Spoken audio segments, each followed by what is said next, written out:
ओम शांति। 8 जून 2024। सुनते हैं 15/9/74 की बाबा की अव्यक्त वाणी का सार। वाणी का टाइटल है पुरुषार्थ का अंतिम लक्ष्य है अव्यक्त फरिश्तापन। तो आज बाबा इस वाणी में निमित्त बने हुए महारथी बच्चों से बात कर रहे हैं और उनको उनके अंतिम पुरुषार्थ की याद दिला रहे हैं। तो बाबा क्या कह रहे हैं देखते हैं। अभी तुम बच्चों का अंतिम स्थिति बनाने का अंतिम पुरुषार्थ चल रहा है। जो महारथी बच्चे निमित्त बने हुए हैं उनको भी अपने पुरुषार्थ की रफ्तार में भी सबके आगे निमित्त बनना है। श्रेष्ठ पुरुषार्थ कौन सा होता है? वह किसको देख फॉलो करेंगे। जैसे कि साकार में पुरुषार्थ कैसे करना है और पुरुषार्थ किसको कहा जाता है। पहले तो पुरुषार्थ के सिंबल अर्थात साकार ब्रह्मा बाबा को देखते हुए सब आगे बढ़ते थे, लेकिन इस समय साकार में सिंबल कौन है? तुम महारथी बच्चे। तो क्या तुम महारथियों का ऐसा पुरुषार्थ चल रहा है कि जिसको देखकर अन्य आत्माओं का भी पुरुषार्थ सैंपल हो जाए? अंतिम पुरुषार्थ कौन सा है? क्या उसको जानते हो? वह अंतिम लक्ष्य पुरुषार्थ के लिए कौन सा है? वह है अव्यक्त फरिश्ता हो रहना। तो बाबा अंतिम लक्ष्य पुरुषार्थ का बता रहे हैं, अव्यक्त फरिश्ता हो रहना। अव्यक्त रूप क्या है? फरिश्तापन। उसमें भी लाइट रूप सामने है। अपना लक्ष्य वह सामने रखने से जैसे लाइट के कार में यह मेरा आकार है। जैसे वतन में भी अव्यक्त रूप देखते हो, तो अव्यक्त और व्यक्त में क्या अंतर देखते हो? बाबा पूछ रहे हैं। व्यक्त 5 तत्वों के कार में है और अव्यक्त लाइट के कार में है। तो लाइट का रूप तो है, लेकिन आसपास चारों ओर लाइट ही लाइट है।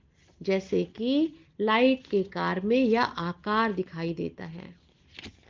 तो बाबा उदाहरण दे रहे हैं, जैसे सूर्य देखते हो तो चारों ओर फैली सूर्य की किरणों की लाइट के बीच में सूर्य का रूप दिखाई देता है। सूर्य की लाइट तो है, लेकिन उसके चारों ओर भी सूर्य की लाइट परछाई के रूप में फैली हुई दिखाई देती है और लाइट में विशेष लाइट दिखाई देती है। इसी प्रकार से मैं आत्मा ज्योति रूप हूँ। यह तो लक्ष्य है ही, लेकिन मैं आकार में भी कार में हूँ।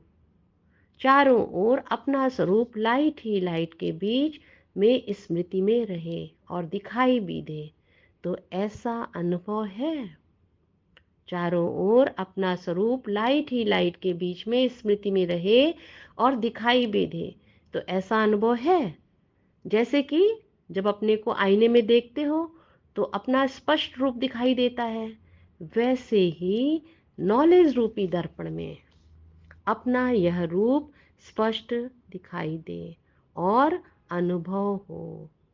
चलते फिरते और बात करते ऐसा महसूस हो कि मैं लाइट रूप हूँ, मैं फरिश्ता चल रहा हूँ और मैं फरिश्ता बात कर रहा हूँ। तो ही आप लोगों की स्मृति और स्थिति का प्रभाव औरों पर पड़ेगा। कर्तव्य करते हुए भी कि मैं फरिश्ता निमित्त इस कार्य अर्थ पृथ्वी पर पांव रख रहा हूँ, लेकिन मैं हूँ अव्यक्त देश का वासी। अब इस स्मृति को ज़्यादा बढ़ाओ।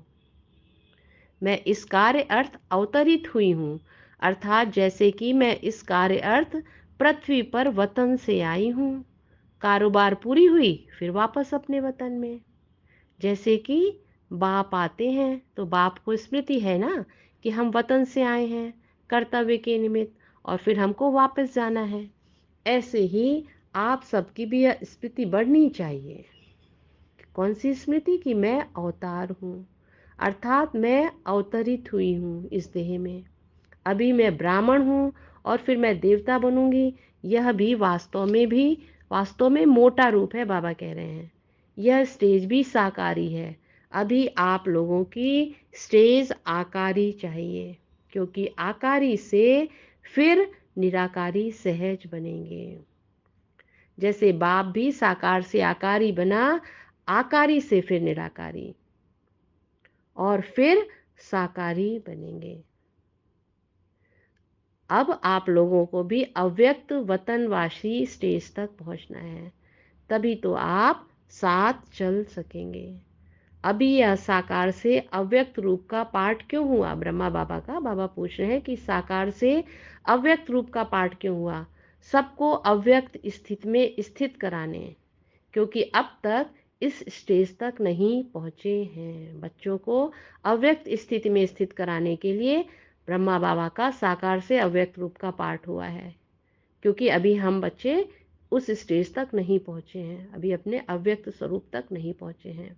तो अभी अंतिम पुरुषार्थ यह रह गया है, इसी से ही साक्षात्कार होंगे। साकार स्वरूप के नशे के पॉइंट्स तो बहुत हैं कि मैं श्रेष्ठ आत्मा हूँ, मैं ब्राह्मण हूँ और मैं शक्ति हूँ। इस स्मृति से तो आपको नशे और खुशी का अनुभव होगा, लेकिन जब तक इस अव्यक्त स्वरूप में लाइट के कार में स्वयं को अनुभव नहीं किया है, तब तक औरों को साक्षात्कार नहीं करा सकेंगे। क्योंकि जो दैवी स्वरूप का साक्षात भक्तों को होगा, वह लाइट रूप की कार में चलते फिरते रहने से ही होगा। साक्षात्कार भी लाइट के बिना नहीं होता है। सो स्वयं जब लाइट रूप में स्थित होंगे, आपके लाइट रूप के प्रभाव से ही उनको साक्षात्कार होगा।